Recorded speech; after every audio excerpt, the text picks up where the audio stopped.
Виктор Сантос был человеком, которого уважали, боялись, но не любили. Его имя гремело в деловых кругах Мюнхена как имя человека, который строит империю, шаг за шагом, невзирая на чувства, мораль или последствия. Его корпорация Nordbau GmbH была одной из самых влиятельных в строительной отрасли Германии.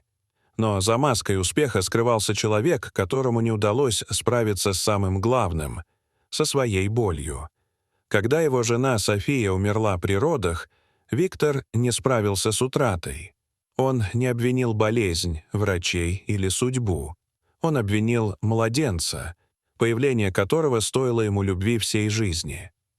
Мальчик родился глухонемым. Виктор воспринял это как проклятие. Он не мог вынести взгляда ребенка, в котором видел смерть Софии. Ребенка, которого он назвал Лео, с холодной решимостью он отвез в приют «Свет надежды» на окраине города и приказал сотрудникам не разглашать его имени. Там, у серых дверей, маленький Лео тянул к нему крошечные ручки, не издавая ни звука. Только взгляд, полный инстинктивной мольбы. Но Виктор отвернулся. «Этот ребенок — не часть моей жизни», — сказал он Мари Сомер, молодой женщине с теплыми глазами, работавшей воспитательницей. «Он — ваш сын. Неужели вы можете так поступить?» Мари пыталась остановить его. «Мне не нужны нотации. Он будет в безопасности здесь. Все оплачено», — сказал Виктор, повернулся и ушел, не дав ни шанса на прощание. В приюте Мари прижала младенца к груди. «Я буду тебе мамой, насколько смогу», — шептала она сквозь слезы. Так началась жизнь Лео. Жизнь без звуков, без слов, но с огромным внутренним миром. С самого детства он тянулся к цвету. Карандаши, фломастеры, мел — все, что могло оставить след, становилось для него голосом. Он не мог говорить, но его рисунки говорили за него. О одиночестве, о мечтах, о семье, которой у него никогда не было. Однако детство в приюте не было сказкой. Оскар, один из старших мальчиков, был жесток и завистлив. Он дразнил Лео, рвал его рисунки, насмехался над его молчанием. Однажды, увидев трогательный портрет семьи, который Лео рисовал несколько дней, Оскар вырвал его из рук и растоптал ногами. «Не мой фантазер! Это все бесполезно!» — насмехался Оскар. Лео опустил голову, собирая разорванные клочки бумаги с пола. Он не плакал. Только сжимал зубы и продолжал рисовать. Мари наблюдала за этим, сдерживая гнев. Но однажды она не выдержала и вмешалась. «Оскар, если ты еще раз тронешь его, ты будешь мыть полы весь месяц». Ее голос прозвучал как гром. Время шло. Лео рос, молчаливый, сосредоточенный, необыкновенно наблюдательный. Он научился читать по губам, изучал жесты, а в тетрадях начал записывать мысли. Мари хранила каждый его рисунок как сокровище. А однажды он подарил ей картину. Мальчик, стоящий в тени большого дерева, и свет, пробивающийся сквозь листву. Снизу было выведено слово «надежда». Мари не могла сдержать слез. Пока Лео создавал миры на бумаге, Виктор строил здания по всему Мюнхену. Его правая рука, Макс Штайнер, предлагал аморальные, но прибыльные схемы. Вместо высококачественных немецких материалов, дешевые поставки из-за границы, фиктивные подрядчики, подставные лица. Виктор знал и одобрял. Он хотел роста, признания и любые сомнения гасил в себе словами. «Потом разберемся». Но потом пришло неожиданно. Один из жилых комплексов начал оседать. СМИ начали расследование. Акционеры подняли панику.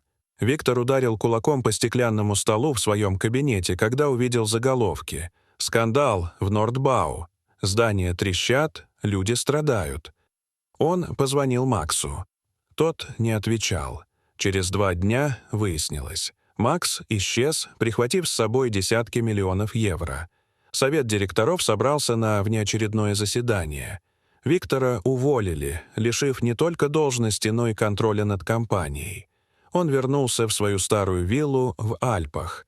Особняк, который когда-то был наполнен светом и голосом Софии, теперь был пустым, как гробница.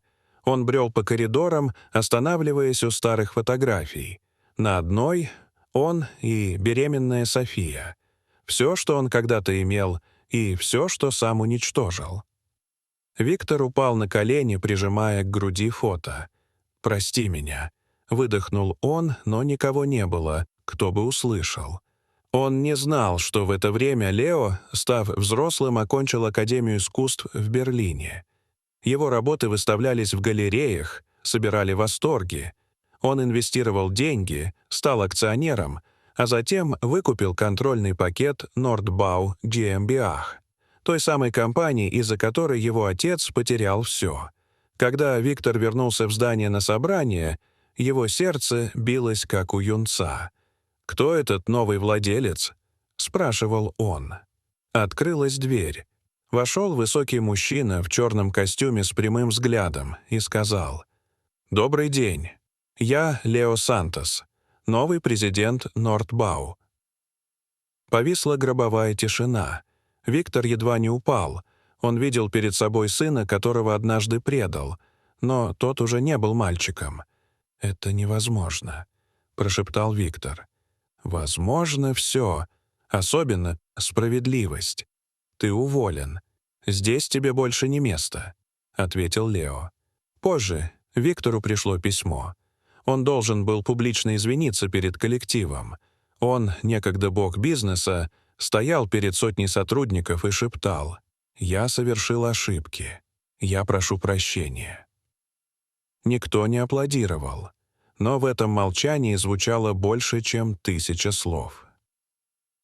Прошел год.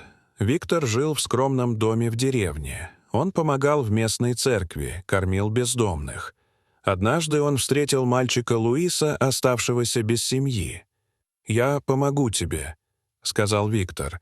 «Ты не один в этом мире». В тот же вечер он получил посылку. Внутри — картина. Мальчик в лесу, свет и подпись «Надежда». В письмо было написано: «Отец, я не держу зла. Я понял, прошлое — не приговор. Я верю, что ты изменился. Желаю тебе покоя. Лео». Слезы катились по щекам Виктора. Он плакал не от стыда, а от очищения. Он понял, путь назад существует, и он уже на нем. Несколько недель спустя в кафе в Берлине Виктор и Лео встретились. Сели друг напротив друга. Сын держал чашку чая, а в его глазах больше не было ненависти. «Я думал, ты никогда не простишь меня», — прошептал Виктор. «Я простил, потому что сам хотел быть свободным», — ответил Лео. После этого они долго молчали, но это было то молчание, в котором не было боли. Дорогие зрители, что вы думаете об этой истории? Расскажите, пожалуйста, в комментариях. А если вам понравилось это видео, то ставьте лайк и подписывайтесь на наш канал. До свидания.